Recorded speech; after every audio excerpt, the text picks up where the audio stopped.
जय हिंद। आप सभी को नमस्कार। So hope you all doing pretty well. आशा करता हूं आप सब बहुत ही अच्छे और पूरी शिद्दत और मेहनत से अपने ड्रीम के लिए लगे हुए हो। ये आज जो हम लोग करने वाले हैं ये है आपका जैव विकास। दैट मीन्स आपका जो बायोलॉजिकल इवोल्यूशन है ये क्लास 10 के चैप्टर्स में आपको सीबीएसई में ये मिल जाएगा, आप देख सकते हो।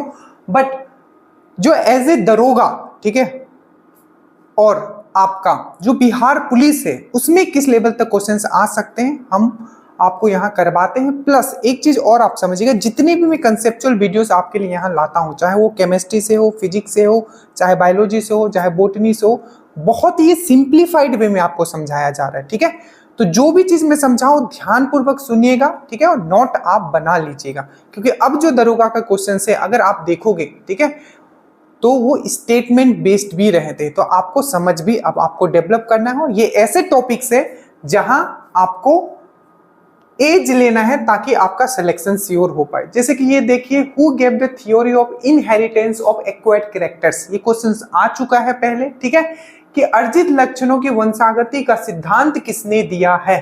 ठीक है, इसका ऑप्शन है। ऐसे हम और क्वेश्चंस करने वाले हैं यहाँ, इस पे हम जंप करेंगे बाद में।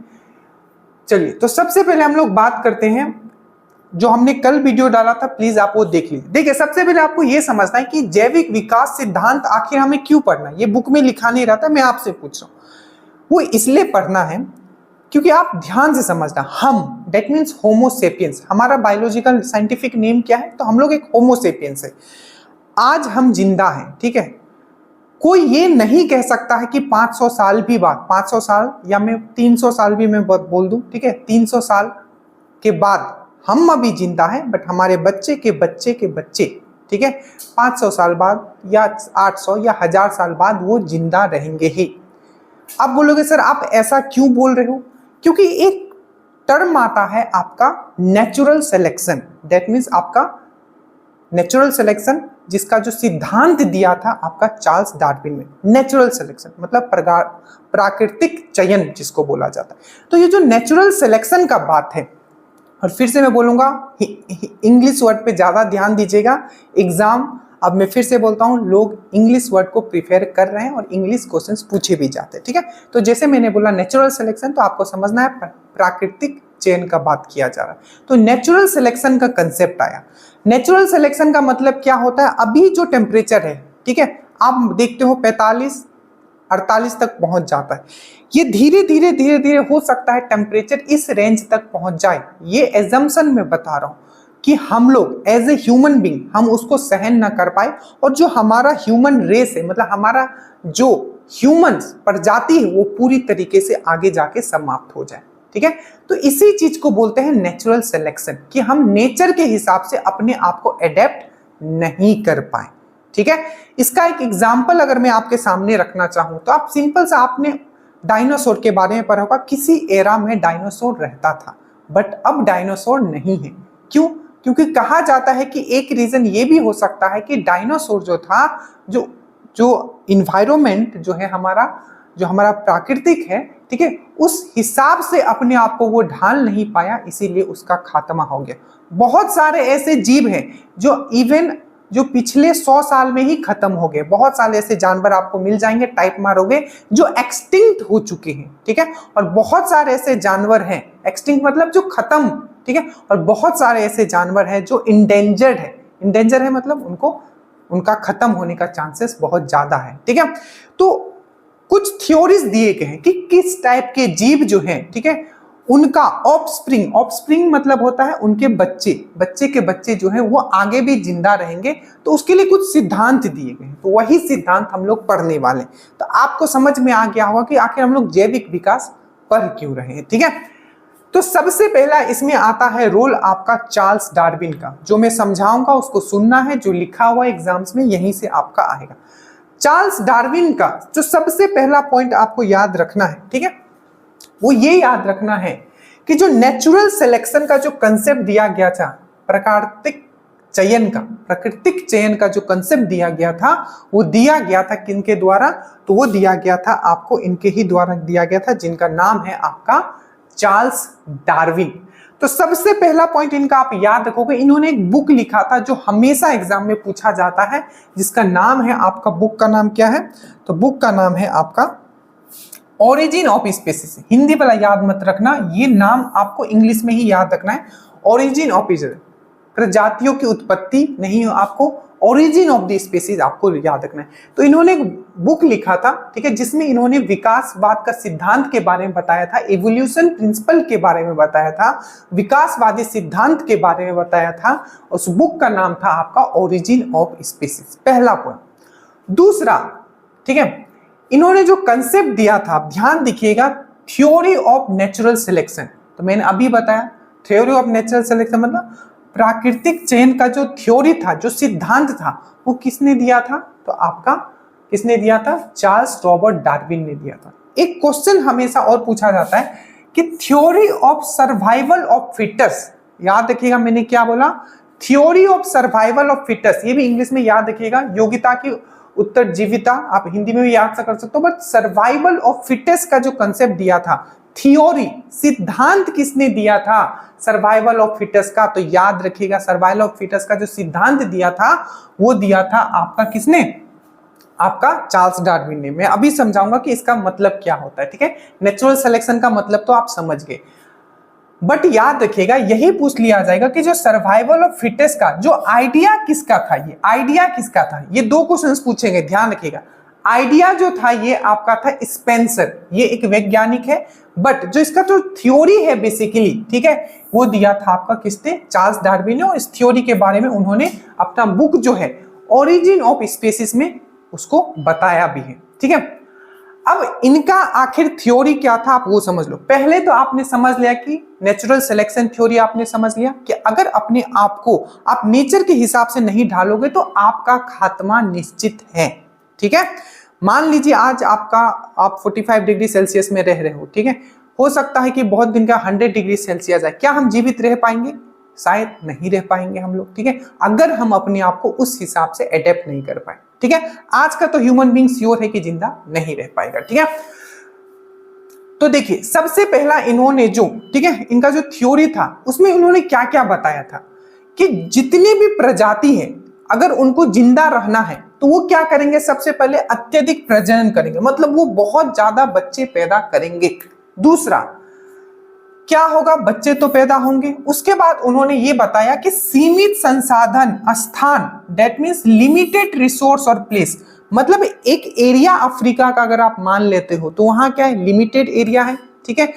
हर एक शेर का एक एरिया होता है, इवन कुत्तों का भी एरिया होता है, आप देखते हो सुसु करके चले जाते हैं, वो उनका एरिया है, ठीक है। तो क्या होगा कि अगर स्पेसिस बढ़ते हुए जाएगा, ठीक है, तो उसमें क्या होगा? फाइट होगा। किस चीज के लिए फाइट होगा? वो प्रजनन तो करेंगे, प्रजनन अगर नहीं करेंगे तो उनका जो ऑफस्प्रिंग है, उनका जो बच्चा है, उसका जो स्पेसिस है वो आगे कैसे बढ़ेगा? नहीं बढ़ेगा। तो वो प्रजनन बहुत करेंगे, बट प्रॉब्लम ये है कि सीमित संसाधन है और रहना भी स्थान जो है वो सीमित है। और इसी के बाद जो होता है, जो कंसेप्ट आता है, वो आता है आपका सर्वाइवल ऑफ फिटेस्ट। मतलब अब क्या होगा? रहने के लिए क्या होगा? ये जो ऑर्गेनिज्म है आपस में फाइट करेंगे और जो फिट होगा, ठीक है, वही क्या हो जाएगा?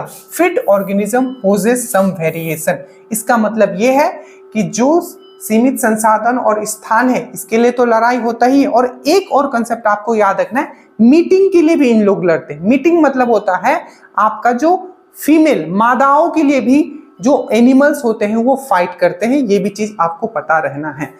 तो अब क्या होगा? सब ऑर्गेनिज्म, सबके बच्चे होंगे, बट उनके बीच में क्या होगा? फाइट होगा। क्यों होगा? क्योंकि सीमित संसाधन है, सीमित स्थान है, ठीक है। बट आगे निकल के कौन आएगा? जीतेगा कौन? जो फिट है। Fit organism possess some variation. अब फिट का मतलब यहाँ ये नहीं है कि वो सिर्फ हेल्दी है, फिट का मतलब ये भी है कि उनके अंदर कुछ ऐसा कैरेक्टर है, ठीक है, जो दूसरे एनिमल के अंदर नहीं है। मैं इसका एग्जांपल भी आपको समझाऊंगा। तो इस स्लाइड से आपको क्या क्या याद रखना है? सबसे पहले आपको याद रखना, एक बुक लिखा गया था इवोल्यूशन ओरिजिन ऑफ स्पीसीज, ठीक है, जिसमें किसके बारे में बताया गया है, विकासवादी सिद्धांत के बारे में बताया गया है, ठीक है। और इसको किसने लिखा था, तो चार्ल्स डार्विन ने लिखा था। थ्योरी ऑफ नेचुरल सिलेक्शन, प्राकृतिक चयन का थ्योरी किसने दिया था, तो आपका डार्विन ने दिया था। सर्वाइवल ऑफ फिटेस्ट का थ्योरी किसने दिया था, तो डार्विन ने दिया था। बट सर्वाइवल ऑफ फिटेस्ट का जो आपका आइडिया है वो किसका था, तो स्पेंसर का था, ठीक है। अब यहां जो मैंने आपको समझाया आप ध्यान से समझिए, ठीक है। और जो मैंने बताया, सबसे पहले मैंने क्या बताया, ये जितनी भी प्रजाति है क्या करेंगे, आपका रिप्रोडक्शन बहुत करेंगे। ये देखिए सबसे पहला पॉइंट आपको ये याद रखना है, सॉरी ये वाला पॉइंट आपको याद रखना है। ये देखिए ये बहुत सारे कुत्ते के बच्चे हैं, ठीक है। यहां देखोगे बहुत सारा क्या है आपका, ये कछुआ का बच्चा है, ये बहुत सारा आपका क्या है, फिशेस है, यहाँ आपका अंडा है आपका स्नेक का। तो हम पहला उनका बोलना यह था आपका डार्विन का, कि जो जितने भी ऑर्गेनिज्म है वो ज्यादा से ज्यादा प्रोड्यूस करने की कोशिश करेंगे, क्योंकि जितना ज्यादा वो प्रोड्यूस करने की कोशिश करेंगे उनका जो स्पीसीज है, उनका जो ऑफस्प्रिंग है वो आगे तक भी रहेगा, पहला पॉइंट। दूसरा, जैसे कि मैंने बोला सीमित संसाधन है, ठीक है, सीमित खाना है, ठीक है। और तीसरा मैंने बोला जो मादा मीटिंग के लिए, मतलब मादा जो है उनके लिए भी फाइट होगा। तो ये क्या होगा, ये दूसरा पॉइंट आपने समझा, मतलब संसाधन और खाना के लिए भी फाइट होगा। तीसरा मैंने आपको चीज क्या बताया, बट वैसे जो फिट ऑर्गेनिज्म है वही जिंदा रह पाएंगे। फिट ऑर्गेनिज्म में दो चीज आता है, पहला तो आपको नेचुरल सेलेक्ट, मतलब जो नेचुरल सिलेक्शन का जो सिद्धांत है उसको वो फॉलो करेगा, और दूसरा मैंने क्या बताया, उसके अंदर कुछ स्पेशल कैरेक्टर वेरिएंस होना पड़ेगा, और वही चीज वो अपने ऑफस्प्रिंग को भी देगा और उसका ऑफस्प्रिंग फिर अगले को देगा, और इसी तरीके से ये चलता रहेगा। इस पॉइंट को मैं आपको क्लियर करता हूं, देखिए आप ध्यान से। स्पेशल कैरेक्टर का मतलब, ठीक है, स्पेशल कैरेक्टर का मतलब आप एक चीज ध्यान से देखिए, देखिए ये ग्रीन प्लांट है, ठीक है, पूरा ग्रीन प्लांट है। कुछ यहां आप देखोगे लाल कीड़ा है और कुछ यहां आपका ग्रीन कीड़ा है, ठीक है। ये आपस में तो लड़ते ही होंगे खाने के लिए, बट अब यहां ध्यान देना, ऊपर एक कौवा है, ठीक है। अब मुझे ये बताओ, कौवा कीड़ा खाएगा और इसमें कौन सा कीड़ा को ये सबसे पहले खा जाएगा, अब ये बताओ, थोड़ा सा दिमाग लगाओ। तो सिंपल सी बात, अगर ग्रीन प्लांट है तो लाल वाला जो कीड़ा है वो क्या होगा, इजिली दिखेगा, किसको, कौवा को, और कौवा को ये खा जाएगा। बट ये जो ग्रीन वाला कीड़ा है, ठीक है, इसको ये नहीं खा पाएगा क्योंकि इसको उतने अच्छे से नहीं दिखेगा। इसीलिए इसके अंदर क्या आ गया, आप ये ग्रीन वाला जो देखो, आप ये खा के चला गया, दूगो सिर्फ लाल वाला बचा हुआ है, और ये बाकी कीड़ा जो बचा हुआ है वो ग्रीन वाला है। इसको हम लोग बोलते हैं स्पेशल कैरेक्टर और स्पेशल वेरिएंट। कुछ स्पेशल ऐसा कैरेक्टर या वेरिएशन जो इनके अंदर था, और यही चीजें किसको पास कर देंगे, अपने बच्चे को पास करेंगे, और वो फिर अपने बच्चे को पास करेगा, और ये जो स्पेशल वेरिएशन है उनको जिंदा रखने में मदद करेगा, और आगे चल के हो सकता है कि वो एक नया जीव भी बन जाए, क्योंकि नेचुरल वो नेचर को हिसाब से वो चलेगा तो अपने आप को भी चेंज करेगा, प्लस उसके अंदर ये जो कैरेक्टर आया है उसके मतलब माता से, तो वो भी उसके अंदर रहेगा। तो इसी को बोला जाता है आपको क्या, आपका वेरिएशन कैरेक्टर, मतलब इसके अंदर कुछ स्पेशल कैरेक्टर है। तो आपको ये चीज तो आपको क्लियर हो गया होगा कि डार्विन का आखिर क्या था, उन्होंने क्या बोल के गया था, ठीक है, ये चीज आपको क्लियर हुआ। चलिए, तो ये था आपका डार्विन का कंसेप्ट। आप चीज समझना, अब इसमें क्वेश्चंस बहुत तरीके से फ्रेम किए जा सकते हैं, ठीक है। अब इसके बाद जो कंसेप्ट आता है जॉन बप्टिस्ट, यहां जैन लिखा हुआ है, इसको फ्रेंच में जॉन भी आप बोल सकते हो, जॉन बप्टिस्ट लैमार्क।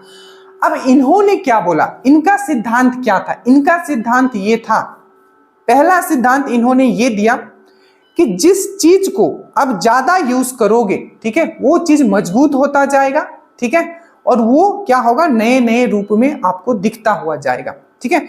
और जिस चीज को आप यूज नहीं करोगे, जिस चीज को मतलब किसी अंग का मैं बात करूं, जिस अंग का आप यूज नहीं करोगे वो विलुप्त हो जाएगा। पहला तो ये पॉइंट उन्होंने बताया।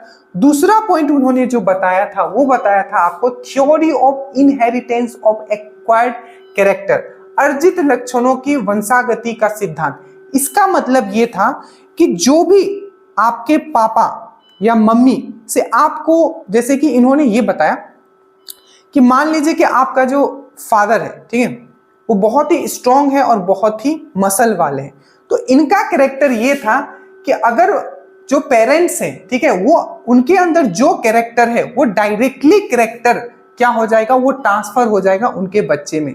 ठीक है, ये इनका कहना था। तो इनका जो पहले वाला है जो इन्होंने जो बात बताया था, use and disuse of organ lead to change in the feature of that organ. ठीक है, अंग के उपयोग और दुरुपयोग से उस अंग की विशेषता में परिवर्तन होता है। ये तो सिद्धांत सही था। क्यों?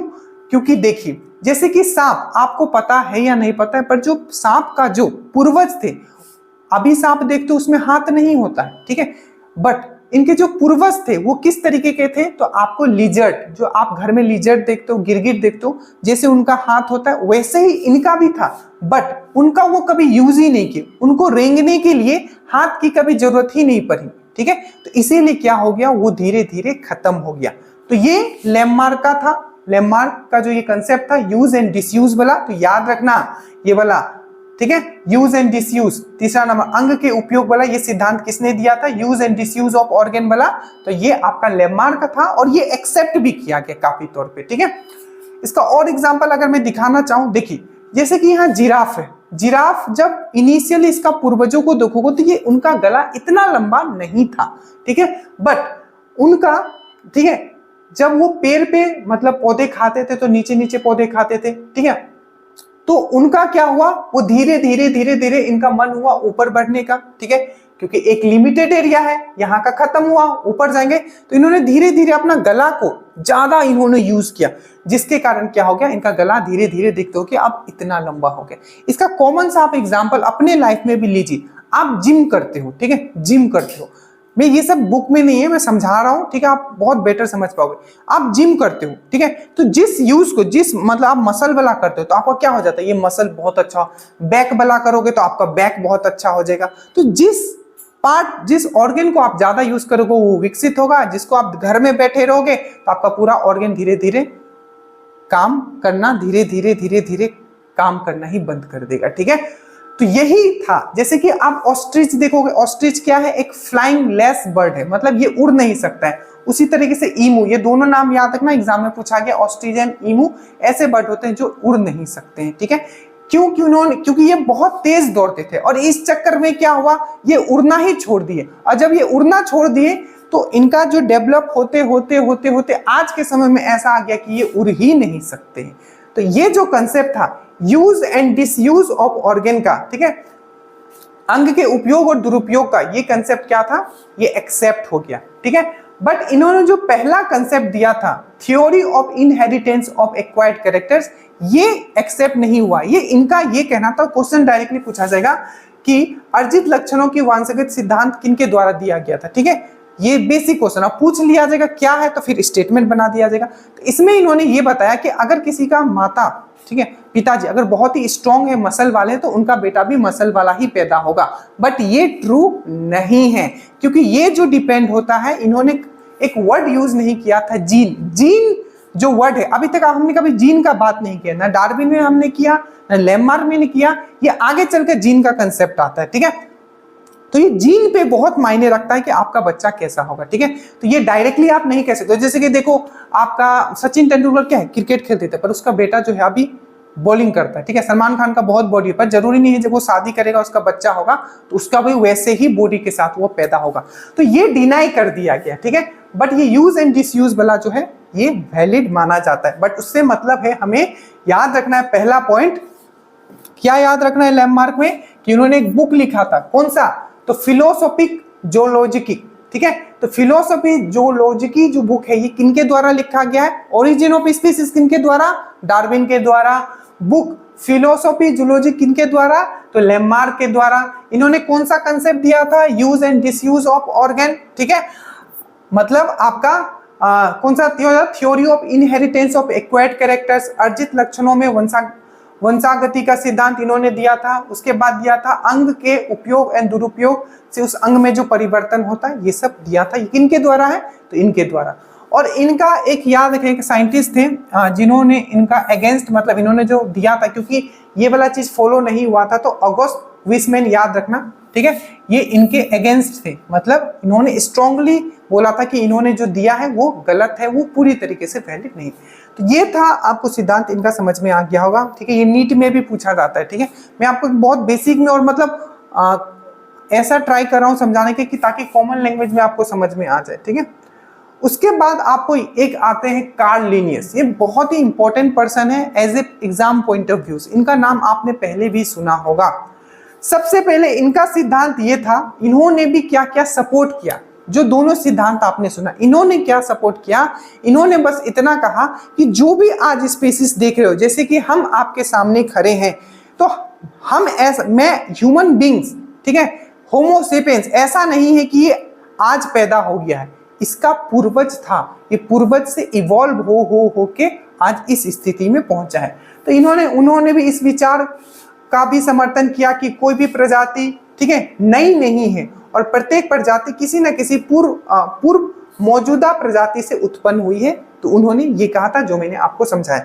इनसे क्वेश्चन क्या क्या पूछा जाता है, तो सबसे पहले याद रखना द्विपद्धति, मतलब सबसे पहले याद रखना फादर ऑफ टेक्सोनोमी किनको बोला जाता है, वर्गीकरण के पिता किनको बोला जाता है, मैन कार्ल लिनियस। दूसरा क्वेश्चन आपको याद रखना है, जो द्विपद्धति, ठीक है, वर्गीकरण का सिद्धांत दिया गया था, मतलब बाइनोमियल नोमेनक्लेचर का जो सिद्धांत दिया गया था, जिसमें प्लांट और एनिमल में इन्होंने पूरा मतलब जंतु जगत और प्लांट जगत दो में पूरा का पूरा जीव जंतु को इन्होंने डिवाइड किया था। तो वो two kingdom classification, that means given binomial nomenclature किनके द्वारा दिया गया था, तो इनके द्वारा दिया गया था। फादर ऑफ टेक्सोनोमी मतलब वर्गीकरण के पिता किनको बोला जाता है, तो इनको ही बोला जाता है। और याद रखिएगा बॉटनी आपने पढ़ा होगा, बॉटनी, ठीक है, जिसमें हम पेड़ पौधा के बारे में पढ़ते, तो क्वेश्चन अगर आए कि फादर ऑफ बॉटनी किसको कहा जाता है, तो आप बोलोगे थियोपेरेटस, ठीक है। बट अगर आपको बोलेगा कि फादर ऑफ मॉडर्न बॉटनी, है ना, नए युग का जो फादर, बॉटनी का फादर किसको बोला जाता है, फादर ऑफ आपका मॉडर्न बॉटनी, तो आपको याद रखना है इनको ही मॉडर्न बॉटनी का फादर इनको बोला जाता है, ठीक है। आधुनिक वनस्पति विज्ञान के जनक के रूप में ये जाने जाते हैं। इन्होंने एक बुक लिखा था, दो बुक आपको इनसे भी याद रखना है, 4 बुक टोटल मैंने आपको यहाँ करवाया है। एक है सिस्टम नेचुरा जो सबसे मोस्ट इंपॉर्टेंट है, और एक है आपका स्पेसिस प्लेनेटेरियम, ठीक है। तो 4 बुक मैंने आज आपको यहाँ करवाया है। तो ये था आज आपका क्लास। प्लीज बताइएगा, बहुत ही मतलब माइंड स्टॉर्म करके लाना पड़ता है कि किस तरीके से आपको समझाया जाए, ठीक है, क्योंकि ये सब काफी कॉम्प्लेक्स फॉर्म में आपको बुक में दिया हुआ है। आप कोई भी बुक उठा लीजिए। Who gave the theory of inheritance of equivalent, अर्जित लक्षणों के वंशानुगत सिद्धांत का किसने दिया था, मैंने अभी आपको बताया, तो लैम्मार्क। लैम्मार्क से एक क्वेश्चन आपको और भी याद रखना, अगर आपको दिमाग में आ रहा हो तो 2 पर्सन, लैम्मार्क एंड ट्रेवियस, ठीक है, ये 2 पर्सन थे जिन्होंने बायोलॉजी वर्ड का सबसे पहले किसने यूज किया था, बायोलॉजी वर्ड का सबसे पहले किसने यूज किया था, तो लैम्मार्क एंड ट्रेवियस ने किया था। ये भी क्वेश्चन बनता है। बाकी ये वाला सिद्धांत किसने दिया है, तो लैम्मार्क ने दिया है। ये चीज आपको अच्छे से याद रखना है, ठीक है।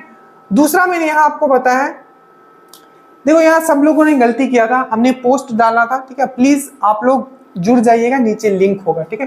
The idea of survival of fittest, ये आइडिया का बात कर रहे हैं, तो आइडिया किसने दिया था, स्पेंसर ने दिया था। बस ये थ्योरी किसने दिया था, तो आपको याद रखना है थ्योरी जो था, इन्होंने एक्चुअली इससे रिलेटेड थ्योरी लिखा था आपका अपना बुक में ओरिजिन ऑफ स्पीसीज में, तब यहाँ डार्विन आपको मारना है, ठीक है, जब थ्योरी मेंशन हो।